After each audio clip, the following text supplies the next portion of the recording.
The South Koreans reportedly singled out National Security Advisor John Bolton's recent Libya model comments for why Pyongyang is suddenly hedging on the summit.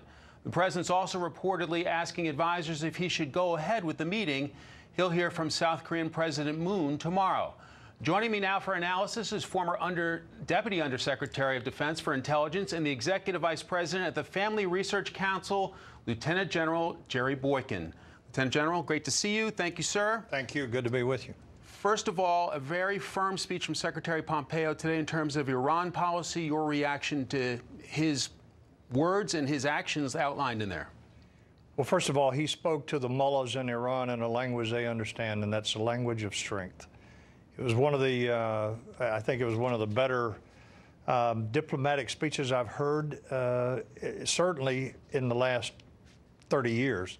That said, I think he got their attention on this, and I think that he made it very clear that the line has been drawn in the sand. No more. You're not going to continue doing what you've been doing. You're not going to continue capturing our boats off your coast. You're not going to continue calling for the death of Israel. You're not going to continue talking about how you want to destroy America, and I think that they got the message from that. No surprise, the Iranian president was not thrilled with what he heard. Let's take a look at his comments from President Rouhani. Quote, countries are independent. We will continue our path with the support of our nation. Who are you to decide for Iran and the world?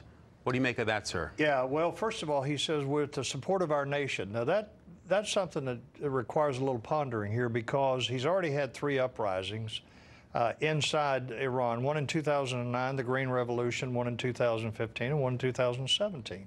They rolled over into 2018. Only about half of the people in Iran are Persians. The other half are a mixture. It's an eclectic group there.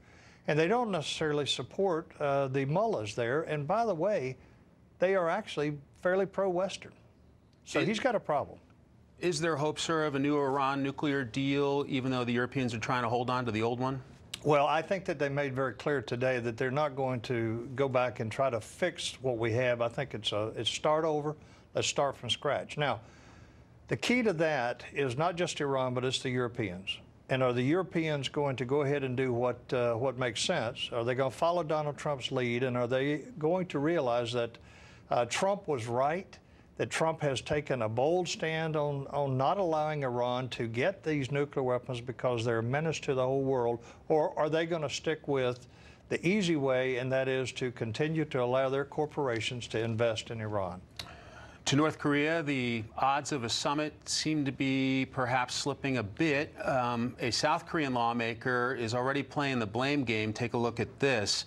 He's saying, quote, there are several landmines on the way to the summit between North Korea and the U.S. One of those landmines just exploded. John Bolton. Did Bolton misstep, sir?